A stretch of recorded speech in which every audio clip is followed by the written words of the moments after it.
नमस्कार साथियों, मैं BL Dudi lab assistant selected आप सभी का स्वागत करता हूं। साथियों, 2022 लैब असिस्टेंट का जो अंतिम परिणाम है वो जारी हो गया था, जिसमें प्रोविजनल जो लिस्ट थी उसके संदर्भ में भी कुछ डॉक्यूमेंट मांगे थे, तो उनकी भी लिस्ट फाइनल है वो जल्दी आ जाएगी, यानी कि लगभग 10 दिन बाद में आ जाती हैं। तो अभी उनकी फाइनल लिस्ट बाद में आ जाएगी ना, तो उसके बाद डिपार्टमेंट को वो फाइल जाएगी, तो उसके बाद ही वहां पर आपके डिस्ट्रिक्ट अलॉटमेंट के लिए आपको जो सूचित किया जाएगा। ठीक है, तो जैसे किसी को कॉलेज मिला है, किसी को शिक्षा विभाग मिला है, तो सबसे पहले बात करता हूं शिक्षा विभाग की, यानी कि निर्देशालय। आपको गूगल पे सर्च करना है निर्देशालय बीकानेर। ठीक है ना, निर्देशालय बीकानेर सर्च करोगे तो यहां पर ये साइड आ जाएगी। ये शिक्षा विभाग डायरेक्टर ऑफ एजुकेशन राजस्थान, ये बीकानेर की शिक्षा विभाग की साइड है। तो इसमें आप नीचे की तरफ जाओगे तो होम राजस्थान एजुकेटर डिपार्टमेंट यहाँ पर दे रखा है, और यहाँ पर एक जो ऑप्शन है वो आ रहा है, क्या आ रहा है, जोन डिस्ट्रिक्ट अलॉटमेंट। ठीक है, यानी कि आपको कौन सा डिस्ट्रिक्ट मिला है, कौन सा जोन मिला है, उसके बारे में जो भी नोटिफिकेशन है वो यहाँ पर सूचना मिलेगी। ठीक है, और यहाँ पर जो साइड है इसको आप चेक कर सकते हो, और इसका लिंक भी मैं अपने डिस्क्रिप्शन में दे दूंगा या फिर मेरे टेलीग्राम पे डाल दूंगा।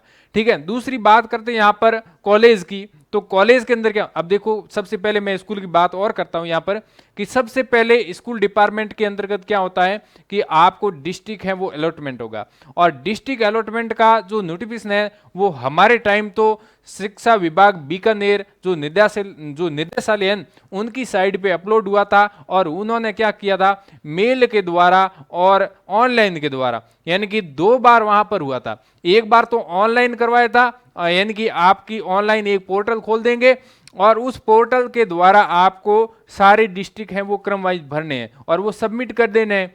ठीक है, और ऐसे हो सकता है कई बार क्या करवाते हैं, ईमेल के द्वारा भी भिजवाया जाता है, यानी कि आपको एक प्रिंट भेजा जाएगा और साइड पे, यानी कि वो प्रिंट अपलोड साइड पे होगा, प्रिंट भेजा जाएगा, उसके बाद में वो प्रिंट आपको जो पेज है वो प्रिंट करवा लेना है, और उस पे सारे डिस्ट्रिक्ट के नाम और आपके जो भी डाटा है वो लिख करके मेल कर देना। मेल आईडी उस पेज के अंदर नोटिफिकेशन के अंदर होगा। ठीक है, अब 2 तरीके से हो सकता है, वो तो नोटिफिकेशन निकलेगा, आगे की कार्यवाही वो नोटिफिकेशन के द्वारा ही तय होती है। तो आपको डिस्ट्रिक्ट है वो अलॉट हो जाएगा, यानी कि आपने सारे डिस्ट्रिक्ट जैसे ऑनलाइन भर दिए या फिर मेल के द्वारा भेज दिए, उसके बाद में आपका डिस्ट्रिक्ट अलॉटमेंट होगा, वो भी नोटिफिकेशन है वो शिक्षा विभाग बीकानेर निर्देशालय की साइड पे अपलोड होगा और ग्रुप के अंदर डाल देंगे। ऐसा नहीं कि आप पीछे रह जाएंगे, पीछे नहीं रहेंगे, आपको जो भी सूचना है ना वो मिलती रहेगी। आप ग्रुप से अटैच रहो, सारे साथी, आजकल सोशल मीडिया का जमाना है, 1 घंटे के अंदर भी सारी न्यूज़ है वो पहुंच जाती है।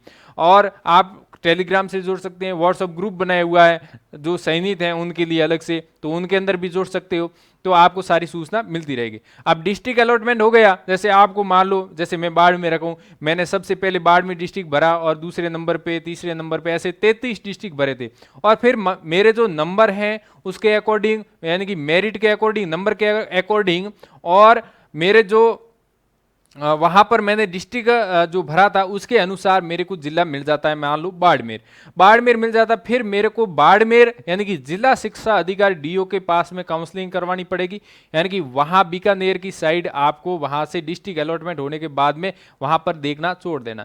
फिर आपको जो बीकानेर शिक्षा विभाग की साइड है उसी के पास में डिस्ट्रिक्ट वाली एक डीओ की ऐसे ऑप्शन आता है, जैसे इसको ओपन करेंगे तो इसके अंदर ही एक, अभी ये ओपन नहीं हो रही साइड, ठीक है, इसके अंदर ही एक ऑप्शन आ जाता है डीओ, यानी कि फिर डिस्ट्रिक्ट के नाम, उसके अंदर आपको नोटिफिकेशन उसका मिलेगा।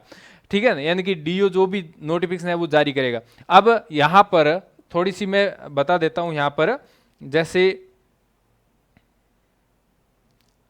ठीक है, अब देखो आपको डिस्ट्रिक्ट मिल गया, यानी कि आपको डिस्ट्रिक्ट है वो अलॉटमेंट हो गया।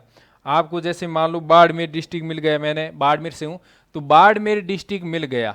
ठीक है, बाड़मेर मिल गए। अब बाड़मेर की डीओ साइड, डीओ की साइड पे आपको देखना। अब डीओ की साइड पे कैसे देखोगे, उसका भी लिंक आपको मैं अवेलेबल करा दूंगा देखो जो शिक्षा विभाग निदेशालय बीकानेर के उसके अंदर ही ऐसे कॉर्नर के अंदर एक ऑप्शन होता है, वहां पर आपको वो साइड मिल जाएगी। बहुत सारे जिले होंगे तो जो भी जिला मिला है उस जिले की आपको डीओ की वो साइड चेक करते रहना, वहां पे आपको नोटिफिकेशन अवेलेबल हो जाएगा।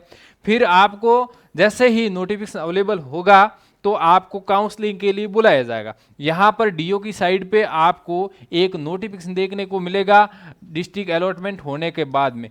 तो ये जो नोटिफिकेशन है डीओ की साइड पे मिलेगा, तो इसके अंदर आपका नाम और आपके वो क्रम वाइज होंगे, यानी कि जो भी जितने लोगों को वहां पर जैसे बाड़मेर मिलन तो सभी का इस नोटिफिकेशन में नाम होगा, 1 number 2 number 3 number 4 number 5 number ऐसे। मान लो 5 स्टूडेंट बाड़मेर से सेलेक्ट हुए तो 5 स्टूडेंट के नाम होंगे और वो नाम उसी क्रम में होंगे जिस क्रम में उनको काउंसलिंग के लिए स्कूल चयन के लिए बुलाया जाएगा। जैसे 1 नंबर पे 2 नंबर पे ऐसे स्टूडेंट हैं तो 1 नंबर पे जो भी स्टूडेंट हैं उनको पहले बुलाया जाएगा स्कूल सेलेक्ट करने के लिए। अब ये 5 नाम हो गए, इस नोटिफिकेशन में और क्या होगा, जैसे ये 5 स्टूडेंट है तो इनके सामने लगभग 5 या 7 स्कूल को ओपन करेंगे। ठीक है, 5 तो नहीं करेंगे, इससे ज्यादा ही करते हैं, 4-5 यानी 2-3 ज्यादा ही करते हैं, तो 6 या 7 या 8 स्कूल हैं वो ओपन करेंगे। ओपन करके ऐसे लिस्ट दे देंगे, पहले ही ये जारी कर देते हैं आपके लिए सुविधा के लिए कि ये स्कूल है, इसमें से ही हम स्कूल देंगे। और स्कूल अदर खाली है फिर भी वो ओपन नहीं करते हैं। जैसे सिटी के अंदर जो भी स्कूलें होती हैं उनकी जो लैब असिस्टेंट की पोस्ट है वो ओपन ही नहीं करते नोटिफिकेशन में, फिर वो आपको नहीं देंगे। ठीक है, तो यहाँ पर जो आपके सामने स्कूल ये लिस्ट हो जाएगी, फिर काउंसलिंग के लिए एक इसमें डेट भी होगी। जैसे ये नोटिफिकेशन निकल आए इससे लगभग 2 या 3 दिन बाद में आपको बुलाया जाएगा, जिला स्तर के लिए काउंसलिंग होगी, फिर आपको वहां पर जाना है। फिर 1 नंबर पे जो भी कैंडिडेट होगा उनको बोला जाएगा कि इन 7, 6, 8 स्कूलें हैं, इसमें से आप कौन सी जो स्कूल है वो लेना चाहते हैं। तो उन्होंने एक फिक्स कर दी, तो पीछे मान लो 8 स्कूल हैं टोटल, 8 स्कूलों में से ये एक तो कट हो गई, फिर पीछे कितनी हो जाएगी, 7 हो जाएगी। फिर दूसरे कैंडिडेट को बुलाया जाएगा, इस 7 में से चयन किया जाएगा स्कूल का, फिर पीछे 6 रह जाएगी।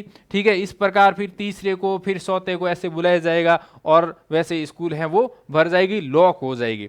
तो इस तरीके से आपको स्कूल मिलेगी। ठीक है, अब यहाँ पर बात करते कॉलेज की। मान लो कोई विद्यार्थी है जिसको कॉलेज मिल गया है, जैसे वो होम साइंस से हो सकता है, वो जियोग्राफी से हो सकता है, या फिर वो मेरे साथियों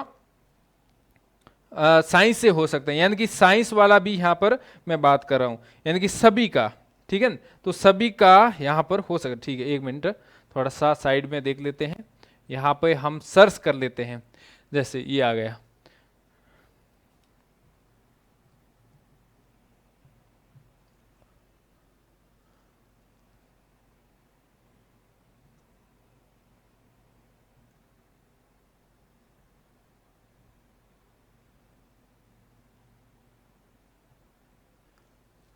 ठीक है, यहां पर सर्च कर लेते हैं कॉलेज आयुक्तालय।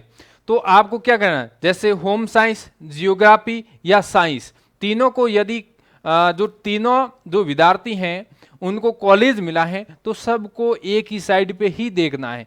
ठीक है, तो यहाँ पर कॉलेज आयुक्तालय यहाँ पर साइड आ जाती है, डिपार्टमेंट ऑफ कॉलेज एजुकेशन। ठीक है, तो इसी के अंदर ही आपको ये साइड ओपन नहीं हो रही यहाँ पे बोर्ड पे। ठीक है, तो इसी की साइड पे ही आपको नोटिफिकेशन देखने को मिलेगा, आपको कौन सा कॉलेज मिलेगा, आगे की प्रक्रिया सारी की सारी यहाँ पर। ठीक है, आपको 2 ही साइड देखनी, एक तो विभाग की और एक कर्मचारी चयन बोर्ड की। ठीक है, जैसे कॉलेज आयुक्तालय मिला तो कॉलेज आयुक्तालय की साइड देखते रहो और साथ साथ में कर्मचारी चयन बोर्ड की भी साइड देखते रहो। अब आपको यहाँ पर यदि कोई ग्रुप में जुड़े हुए हो तो सूचना ग्रुप के अंदर अवेलेबल हो जाती है। ठीक है, ऐसी कोई दिक्कत नहीं है कि आपको सूचना नहीं मिलेगी।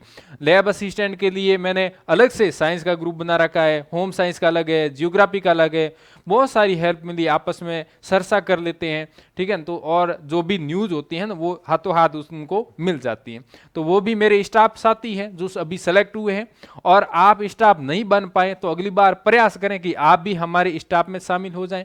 तो उनके लिए हम आपका माला अर्पण करके स्वागत करेंगे। ठीक है, तो यहाँ पर कोई दिक्कत नहीं है। अब देखो फॉरेंसिक लैब असिस्टेंट है और एग्रीकल्चर डिपार्टमेंट है, तो उनकी साइड पे ही आपको देखना है और आपको सारे लिंक अवेलेबल करा दूंगा मैं, कोई दिक्कत नहीं है, कोई टेंशन लेने वाली बात नहीं है। और कोई भी कंफ्यूजन हो तो आप कमेंट बॉक्स में कमेंट करो। और लैब असिस्टेंट की जो नए विद्यार्थी हैं जो लैब असिस्टेंट की तैयारी कर रहे हैं, सफल नहीं हो पाए हैं, वो लगातार प्रयास करते रहे। यदि आप रुक गए या फिर वैकेंसी का इंतजार करते रह गए तो फिर पीछे रह जाओगे, सफल नहीं हो पाओगे। विशेष रूप से ध्यान रखना, आपकी जितनी प्रैक्टिस अच्छी होगी उतना ही आप सिलेक्शन के करीब होंगे। ऐसा नहीं सफलता एक दिन में हासिल हो जाती है, कभी नहीं होती है। और ऐसा भी नहीं है कि आप रट्टा मार के और सब कुछ हासिल कर लो, कभी नहीं। समझ समझ के साइंस को साइंस के तरीके से याद करना, क्वेश्चन प्रैक्टिस बहुत जरूरी है। अब उन साथियों से पूछना जिनके नेगेटिव ज़्यादा हुए थे, उनकी नेगेटिव क्यों हुए थे, क्योंकि उन्होंने एक तो टेस्ट वगैरह ऐसे प्रैक्टिस नहीं की, टेस्ट की प्रैक्टिस नहीं होती है या फिर क्वेश्चन प्रैक्टिस नहीं होती है, तो उनके नेगेटिव ज़्यादा चले जाते हैं। और नेगेटिव ज़्यादा मतलब उनके क्वेश्चन सॉल्व नहीं हो पाते, फिर लास्ट में वो क्या करते हैं, फिर लास्ट में 2 ऑप्शन नज़र आते हैं, उन क्वेश्चनों को अटेंड कर लेते हैं और वो क्वेश्चन काफ़ी ज़्यादा हद मात्रा में गलत हो जाते हैं। तो ऐसा काम नहीं करना, नेगेटिव मार्किंग से हमेशा बचना है। इनके लिए आपको प्रैक्टिस करनी होगी, क्वेश्चन प्रैक्टिस, टेस्ट प्रैक्टिस, इस तरीके से आपको करना है। ठीक है, और कोई भी साथी है जो लैब असिस्टेंट के लिए कोई भी इंफॉर्मेशन चाहिए तो आप मेरे व्हाट्सअप नंबर है उन पे कांटेक्ट कर सकते हो, जिनका नंबर यहाँ पर मैं लिख देता हूँ 89, यहाँ पर नंबर है, एक सेकेंड, व्हाट्सअप नंबर है 895599 और 8492। ये व्हाट्सअप और मोबाइल नंबर दोनों ही, इस पे कांटेक्ट कर सकते हो, पूछ सकते हो। और हो सके तो मैसेज कर देना, मैं देखते ही रिप्लाई दे दूंगा फ्री होते ही। और कोई भी सूचना चाहिए तो आपके लिए हाजिर हूँ। जय हिंद, थैंक यू, धन्यवाद।